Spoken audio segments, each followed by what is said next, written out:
ఏం అనర్హతలు ఉన్నాయి అసలు అని అంటే, ఈ అనర్హతలు మనం గమనించినట్టయితే ఫస్ట్ మనకి అనర్హతల్లో ఆర్టికల్ 102 అదేవిధంగా 1951 పబ్లిక్ రిప్రజెంటేటివ్ యాక్ట్ ప్రకారం ఉన్న అనర్హతలు తెలుసుకుందాం.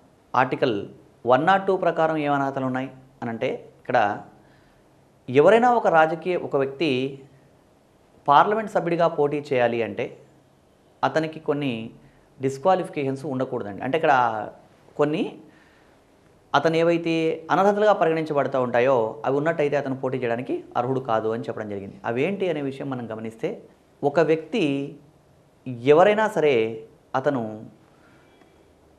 దివాలా తీసి ఉండకూడదు. దివాలా తీసి ఉండకూడదు అంటే ఇవన్నీ మనకు 1951 తర్వాత ఆర్టికల్ 102 రెండింటికి సంబంధించినటువంటి అనర్హతల గురించి మనం మాట్లాడుతున్నాం. దివాలా తీసి ఉండకూడదు అంటే ఇన్సాల్వెన్సీ డిక్లేర్ చేసి ఉండకూడదండి. ఐపీ డిక్లేర్ చేసి ఉండకూడదు. అంటే ఐపీ డిక్లేర్ చేయడం అంటే ఏంటి? ఒక వ్యక్తి ఎవరి దగ్గరైనా సరే ఏదైనా కారణం చేత అప్పు చేస్తున్నాడు అనుకోండి. అంటే ఓ 20 కోట్లు అప్పు చేస్తున్నాడు, తర్వాత అతను ఏదో వ్యాపారం చేశాడు, నష్టపోయినాడు అనుకోండి. అలా నష్టపోయిన తర్వాత ఏం చేస్తాడు అంటే అతన్ని అప్పు తీర్చమనే మిగతా వాళ్ళందరూ అప్పు ఇచ్చిన వాళ్ళు బలవంతం చేసినట్టయితే, అతను అప్పు తీర్చలేని స్థితిలో ఉన్నట్టయితే అతను న్యాయస్థానాన్ని ఆశ్రయించి నేను ఇది తీర్చలేనండి అని చెప్పి ఇన్సాల్వెన్సీ పిటిషన్ డిక్లేర్ చేస్తాడు. ఇలా ఇన్సాల్వెన్సీ పిటిషన్ డిక్లేర్ చేసినప్పుడు అతను ఎవరికి మళ్ళీ తిరిగి అప్పు చెల్లించాల్సిన అవసరం లేదని కోర్టు అతన్ని రిలీవ్ చేయడం జరుగుతుందండి. అతన్ని ఎవరు బాధించకూడదు. ఎందుకంటే ఆర్టికల్ 21లో జీవించే హక్కు ఉంది కాబట్టి ఎవరిని చట్టం నిర్ధారించిన పద్ధతిలో తప్ప మరే విధంగానూ హింసించడానికి వీల్లేదు. అంటే అతను చంపుతామనో మరేదైనా బెదిరిస్తున్నట్టయితే అలాంటివన్నీ చెల్లవు. రాజ్యాంగబద్ధంగా అతనికి రక్షణ లభిస్తుంది. దీన్నే మనం ఇన్సాల్వెన్సీ పిటిషన్ అంటాం. ఇలా ఎవరైనా ఇన్సాల్వెంట్ కనుక ఉన్నట్టయితే ఐపీ డిక్లేర్ చేసిన వ్యక్తులు ఎన్నికల్లో పోటీ చేయడానికి అర్హులు కాదు. అదేవిధంగా ఇంకా ఎవరు అర్హులు కారు అని అంటే, ఎవరైనా 2 సంవత్సరాలు కన్నా ఎక్కువ అంటే 2 ఇయర్స్ కన్నా ఎక్కువ జైలు శిక్ష అనుభవించి ఉంటే అర్హులు కారండి. 2 సంవత్సరాల కన్నా ఎక్కువ కాలం జైలు శిక్ష అనుభవించి ఉన్న వాళ్ళు కూడా అర్హులు కాదు. అంటే 2 సంవత్సరాల కన్నా ఎక్కువ సంవత్సరాలు జైలు శిక్ష అనుభవించడం వేరు, జైలు శిక్ష విధించబడడం వేరండి. ఇక్కడ అర్థం చేసుకోవాల్సిన విషయం ఏంటంటే, వాళ్ళు 2 సంవత్సరాల కన్నా ఎక్కువ కాలం జైల్లో ఉన్నట్టయితే అర్హులు కారు. దీంట్లో కూడా ఒక ఎగ్జెంప్షన్ ఉంది. అదేంటి అంటే నిరోధక నిర్బంధ చట్టం. అంటే ఏదన్నా ఒక నిరోధక నిర్బంధ చట్టం ప్రకారం నిర్బంధించబడి ఉంటే 2 సంవత్సరాల కన్నా ఎక్కువ కాలం నిర్బంధించబడి ఉన్నా అతను అర్హుడే అవుతాడు. నిరోధక నిర్బంధ చట్టం ప్రకారం నిర్బంధించి ఉంచడం అంటే, ఎవరన్నా ఒక వ్యక్తి ఒక తప్పు చేయకపోయినా సరే అతని మీద అనుమానంతోనో మరేదైనా కారణం చేతనో అతను నిర్బంధించి ఉంచారనుకోండి. అలా 4 సంవత్సరాలు నిర్బంధించి ఉంచిన తర్వాత అతను ఏ కారణం చేతనైనా సరే అతన్ని మళ్ళీ వదిలేశారనుకోండి, తప్పు చేయలేదని తెలిసి, అలాంటప్పుడు ఆ వ్యక్తి ఎన్నికల్లో పోటీ చేయడానికి అర్హుడే. సాధారణంగా 2 సంవత్సరాల కన్నా ఎక్కువ కాలం నిర్బంధించి ఉంచినట్టయితే అతను అర్హుడు కాదు, ఎన్నికల్లో పోటీ చేయడానికి అతను ఎలిజిబుల్ కాదని గమనించాలి. అదేవిధంగా అవినీతి కారణంగా ప్రభుత్వ ఉద్యోగం నుంచి ఒక వ్యక్తిని తొలగించినట్టయితే, అతను కరప్టెడ్ అని చెప్పి గమనించి అవినీతి చేశాడని చెప్పి అవినీతి కారణంగా ఒక వ్యక్తిని ప్రభుత్వ ఉద్యోగం నుంచి తొలగించినట్టయితే అతను కూడా ఎన్నికల్లో పోటీ చేయడానికి ఎప్పుడూ అర్హుడు కాదు. అదేవిధంగా ఎవరైనా సరే ఒక వ్యక్తి ఎన్నికల నేరాలకు పాల్పడితే, ఎలక్షన్ క్రైమ్స్ అంటే ఏంటి అంటే, ఒక వ్యక్తి తమ పార్టీకి లేదా తమకు ఓటేమని డబ్బులు కానీ మద్యం కానీ పంచడం, ఇలాంటివన్నీ కనుక జరిగినట్టయితే అతను కూడా అర్హుడు కాడు. ఇక్కడ విషయాలన్నీ గమనిస్తున్నప్పుడు అభ్యర్థులు ఏమనుకోవచ్చు అంటే, ఇవన్నీ ప్రాక్టికల్గా చాలా సందర్భాల్లో జరుగుతున్నాయి కదా అనుకోవచ్చు. కానీ ఇవన్నీ నిరూపించబడాలి. ఒక వ్యక్తి ఎన్నికల నేరాలకు పాల్పడడం అంటే మద్యము డబ్బులు పంపిణీ చేసినట్టు నిరూపించబడాలి. సాక్ష్యాధారాలతో నిరూపించబడ్డప్పుడు మాత్రమే అతను డిస్క్వాలిఫై అవుతాడు. అదేవిధంగా ఒక వ్యక్తి గవర్నమెంట్ కాంట్రాక్ట్ కలిగి ఉండడం, ప్రభుత్వ కాంట్రాక్ట్ కలిగి ఉన్నా కూడా అతను ఎలిజిబుల్ కాదండి. ప్రభుత్వ కాంట్రాక్టులు కలిగి ఉండడం కానీ, అదేవిధంగా ఏదైనా ఒక ప్రభుత్వ రంగ సంస్థలో మేనేజింగ్ డైరెక్టర్గా ఉండడం కానీ ఇలాంటివి ఉన్నా కూడా అతను డిస్క్వాలిఫై అవుతాడు. అతను అర్హుడు కాదని గమనించాలి. ఇంకా ఎవరు అనర్హులు అనంటే, మత కల్లోలాన్ని ప్రోత్సహించిన వాళ్ళు కూడా అర్హులు కారు. అంటే భిన్న మతాల మధ్య మత కల్లోలాన్ని ప్రోత్సహించినటువంటి వ్యక్తులు కూడా ఎన్నికల్లో పోటీ చేయడానికి అర్హులు కారని గమనించాలి. అదేవిధంగా ఎవరన్నా మెంటల్లీ ఛాలెంజ్డ్ అయినట్టయితే, మనోచాంచల్యం కలిగిన వాళ్ళని ఎవరు నిర్ణయించాలి అంటే, మతిస్థిమితం లేదని న్యాయస్థానం చేత నిర్ధారించబడి ఉంటే అతను కూడా ఎన్నికల్లో పోటీ చేయడానికి అర్హుడు కాదు. మనోచాంచల్యం కలిగినటువంటి వ్యక్తులు కూడా ఎన్నికల్లో పోటీ చేయడానికి అర్హులు కాదని గమనించాలి. అదేవిధంగా ఎవరన్నా ఒక వ్యక్తి అతను దివాలా తీసి ఉన్నప్పుడు కూడా అర్హుడు కాదని తెలుసుకున్నాం. ఇంతకుముందే ఆ విషయాలన్నీ మాట్లాడుకున్నామండి. అదేవిధంగా ఏదైనా సందర్భంలో రాజకీయ నేరాలకు పాల్పడి, అంటే రాజకీయాల్లో తమ పార్టీకి అనుకూలంగా ఓటేమని ప్రభావితం చేసి ఇతర పార్టీలని లేదా ఇతర పార్టీలని కాదండి, ఇక్కడ మత కల్లోలను ప్రోత్సహించే కూడా డిస్క్వాలిఫికేషన్ కింద చూస్తారు. ఇవన్నీ కూడా అనర్హతలే అవుతాయి.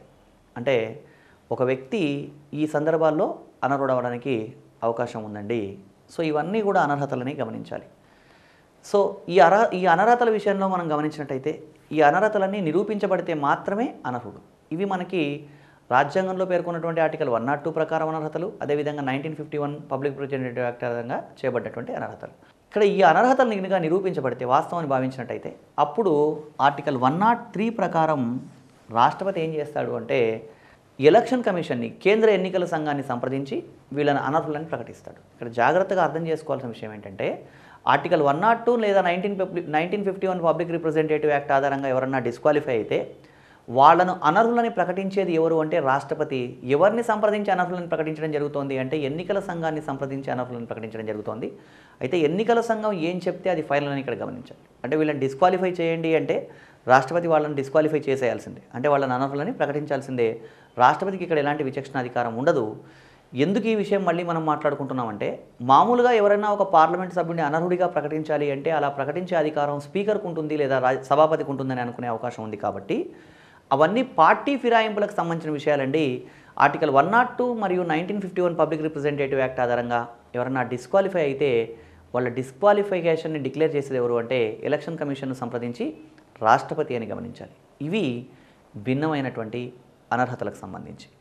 సో ఈ అనర్హతలన్నీ తెలుసుకున్న తర్వాత ఇంకా ఏంటి అంటే లాభదాయక ప్రభుత్వ పదవులు, అంటే ఏదైనా సరే లాభదాయక ప్రభుత్వ పదవిని కలిగి ఉన్న వాళ్ళు కూడా అర్హులు కాదని గమనించాలి. అంటే ఒక ప్రభుత్వ ఉద్యోగం ఉంది ఒక వ్యక్తికి, అంటే అది ఆదాయాన్ని ఇస్తుంది. ఆ ఉద్యోగాన్ని కలిగి ఉండి మళ్ళీ ఎన్నికల్లో పోటీ చేసి గెలుపొందడం ఇది సమంజసం కాదని రాజ్యాంగం భావిస్తుంది. కానీ ఇక్కడ అర్థం చేసుకోవాల్సిన విషయం ఏంటంటే పార్లమెంట్ అంటే చట్టసభల సభ్యులు ఎవరైతే ఉన్నారో వాళ్ళు చట్టసభలో సభ్యుడిగా కొనసాగుతూ ఎన్నికల్లో పోటీ చేయవచ్చు. అదేమీ తప్పుగా పరిగణించడం జరగదు.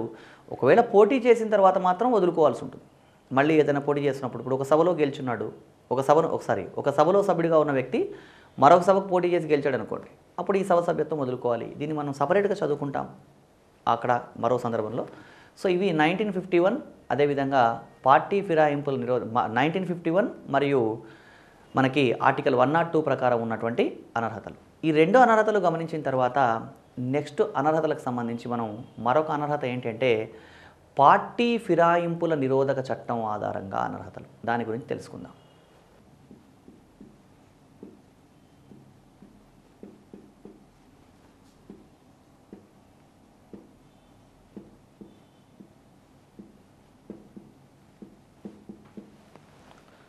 పార్టీ ఫిరాయింపుల నిరోధక చట్టం ఆధారంగా ఎలా డిస్క్వాలిఫై చేస్తారు ఒక సభ్యుడిని, ఇది తెలుసుకోవాలండి. పార్టీ ఫిరాయింపుల నిరోధక చట్టం అనేది మౌలిక భారత రాజ్యాంగంలో లేదండి. 1950లో భారత రాజ్యాంగం అమల్లోకి వచ్చినప్పుడు ఈ పార్టీ ఫిరాయింపుల నిరోధక చట్టం యాంటీ డిఫెక్షన్ లా అనేది లేదు. అయితే ఆయారాం గాయారాం సంస్కృతి అని ఒకటి ఉండేదండి. ఆయారాం గాయారాం కల్చర్ అంటే ఏంటంటే ఒక రాజకీయ పార్టీ నుంచి గెలిచిన వాళ్ళు చాలామంది పదవులను ఆశించేవాళ్ళు. అలా వాళ్ళు ఆశించిన పదవులు లభించకపోయే వరకు వాళ్ళు మరో రాజకీయ పార్టీలో జాయిన్ అయిపోయేవాళ్ళు. దీన్ని నివారించడం కోసం ఏం చేయడం జరిగింది అంటే 1985వ సంవత్సరంలో 1955లో మనం 52వ రాజ్యాంగ సవరణ చేశాం. 1955లో 52వ రాజ్యాంగ సవరణ చేసి పార్టీ ఫిరాయింపుల నిరోధక చట్టం అనే ఒక చట్టాన్ని రూపొందించడం జరిగింది. 1955లో చేసినటువంటి 52వ రాజ్యాంగ సవరణ ద్వారా ఈ పార్టీ ఫిరాయింపుల చట్టం అనేటువంటి చట్టాన్ని మనం భారత రాజ్యాంగంలో 10వ షెడ్యూల్ 10th షెడ్యూల్లో పొందుపరచడం జరిగిందండి.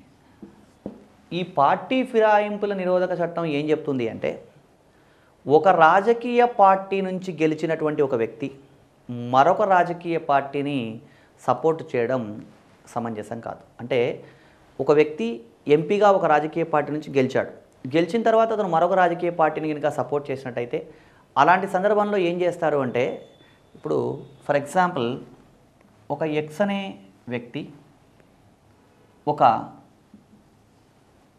వ్యక్తి వై అనే రాజకీయ పార్టీ నుంచి గెలిచాడు అనుకుందాం. ఎక్స్ ఏమో వ్యక్తి, వై ఏమో ఒక రాజకీయ పార్టీ. ఎక్స్ అనే వ్యక్తి వై అనే రాజకీయ పార్టీ నుంచి గెలిచినట్టయితే ఇతను ఏ అనే మరొక పార్టీని సపోర్ట్ చేశాడు అనుకుందాం.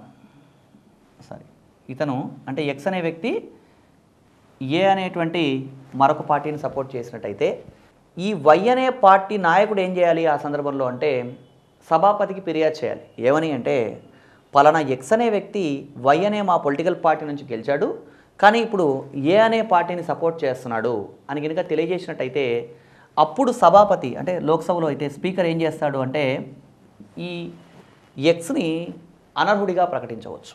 అంటే ఒక రాజకీయ పార్టీ నుంచి గెలిచిన వ్యక్తి మరొక రాజకీయ పార్టీని సపోర్ట్ చేసిన, తను ఏ పార్టీ నుంచి అయితే గెలిచాడో ఆ పార్టీ విప్పుకి వ్యతిరేకంగా ఓటు వేసినా, ఆ పార్టీ ఓటు వేయవద్దు అని చెప్పిన సందర్భంలో ఓటు వేసినా, ఓటు వేయమని చెప్పిన సందర్భంలో ఓటు వేయకుండా ఉన్నా, ఇలాంటి కార్యకలాపాలు ఏం జరిగినా సరే ఆ రాజకీయ పార్టీ నుంచి గెలిచినటువంటి వ్యక్తి మరొక రాజకీయ పార్టీని సపోర్ట్ చేసినప్పుడు మొదట ఆ వ్యక్తి ఏ పార్టీలో ఉన్నాడో ఆ పార్టీ నాయకుడు స్పీకర్కు కనుక ఫిర్యాదు చేసినట్టయితే అప్పుడు ఈ వ్యక్తిని డిస్క్వాలిఫై చేయడం జరుగుతుందండి. స్పీకర్ నిర్ణయమే అంతిమ నిర్ణయాధికారం. ఇక్కడ విషయం ఏంటంటే పార్టీ ఫిరాయింపుల నిరోధక చట్టం విషయంలో అంతిమ నిర్ణయాధికారం ఎవరికి ఉంటుంది అంటే స్పీకర్కే ఉంటుంది.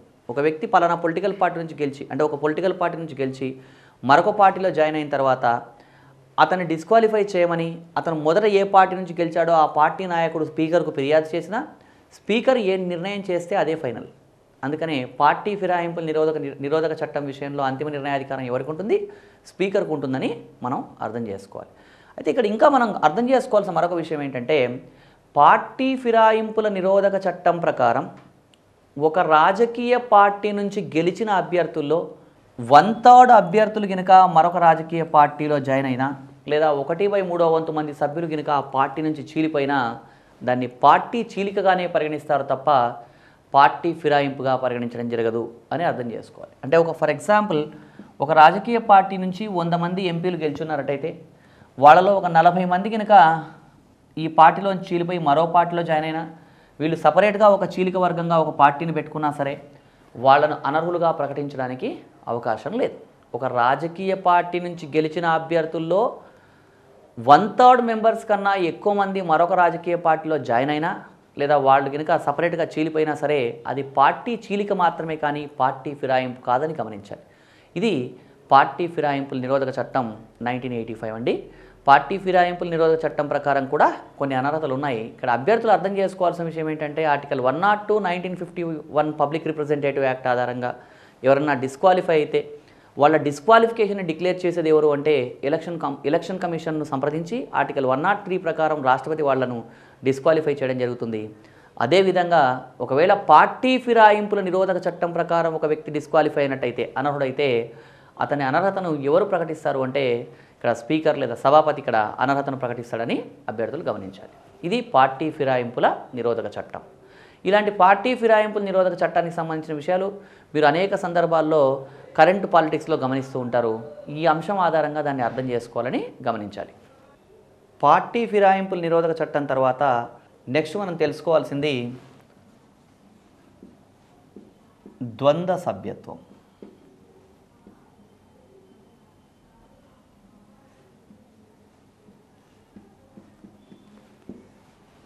ద్వంద్వ సభ్యత్వం ఆధారంగా అనర్హతలు. ద్వంద్వ సభ్యత్వం ఆధారంగా అనర్హతలు అంటే ఏంటి అంటే ఒక రాజకీయ పార్టీకి సంబంధించినటువంటి వ్యక్తులు ఒక్కోసారి మరొక రాజకీయ పార్టీలో చేరడం ఇవన్నేమో పార్టీ ఫిరాయింపుల పరిధిలోకి వస్తాయండి.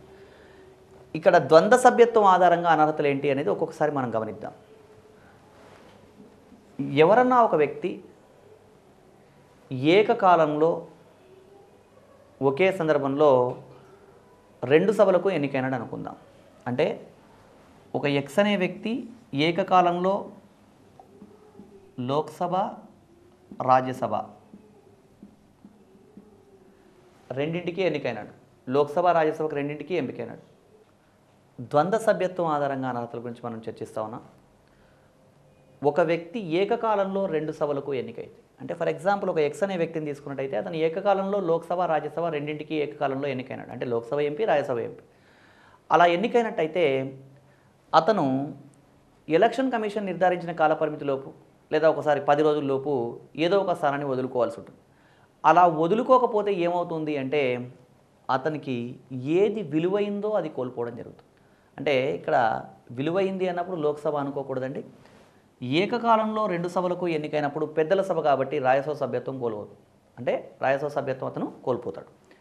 అదేవిధంగా ఏదైనా ఒక వ్యక్తి ఒక సభలో సభ్యుడిగా ఉండి మరొక సభకు జరిగిన ఎన్నికల్లో పోటీ చేసి గెలుపొందితే, అంటే ఫర్ ఎగ్జాంపుల్ ఒక ఎక్స్ అనే వ్యక్తి ఆల్రెడీ లోక్సభ సభ్యుడు. ఈ ఎక్స్ అనే వ్యక్తి ఆల్రెడీ లోక్సభ సభ్యుడు, కానీ మళ్ళీ ఏం చేశాడు అంటే రాజ్యసభకు పోటీ చేశాడు ఆల్రెడీ ఎంపీగా ఉంటూ. ఎందుకంటే వీళ్ళు రాజీనామా చేయాల్సిన అవసరం ఏమీ లేదు. కాబట్టి ఒక వ్యక్తి ఒక సభలో సభ్యుడిగా ఉంటూ మరొక సభకు జరిగిన ఎన్నికల్లో పోటీ చేసి గెలుపొందితే అతను మొదటి సభలో సభ్యత్వం కోల్పోతాడు. ఇక్కడ మొదటి సభ అంటే ఏంటంటే అతను ముందు ఏ సభలో సభ్యుడిగా ఉన్నాడో ఆ సభ. అంటే ఒక ఎక్స్ అనే వ్యక్తి లోక్సభలో సభ్యుడిగా ఉంటూ రాజ్యసభకు పోటీ చేసి గెలుపొందాడు అనుకోండి. అలా గెలుపొందిన తర్వాత ఈ లోక్సభ సభ్యత్వానికి అతను రాజీనామా చేయాలి. ఎందుకంటే ఆల్రెడీ లోక్సభ సభ్యుడు రాజ్యసభకు పోటీ చేస్తున్నాడు అంటే అర్థం ఏంటి?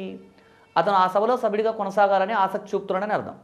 అలాంటప్పుడు ఈ సభ సభ్యత్వం ఇంక మళ్ళీ అవసరం లేదు కాబట్టి దీనికి రాజీనామా చేయాలి. అంటే లోక్సభ సభ్యుడిగా ఉన్న వ్యక్తి రాజ్యసభకు పోటీ చేసి గెలుపొంది మళ్ళీ నేను లోక్సభలోనే కంటిన్యూ అవుతాను అంటే అట్లా కుదరదు.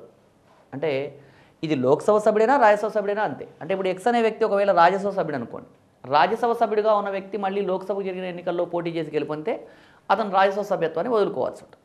అంటే దీన్ని మనం సింపుల్గా ఎలా చెప్తామంటే ఒక సభలో సభ్యుడిగా ఉన్న వ్యక్తి మరొక సభకు జరిగిన ఎన్నికల్లో పోటీ చేసి గెలుపొందితే అతను మొదట ఏ సభలో సభ్యుడో ఆ సభ సభ్యత్వం వదులుకోవాల్సి ఉంటుంది. ఓకేనండి. నెక్స్ట్ అదేవిధంగా దీంట్లో మనం అర్థం చేసుకోవాల్సింది ఏంటంటే మూడో అంశం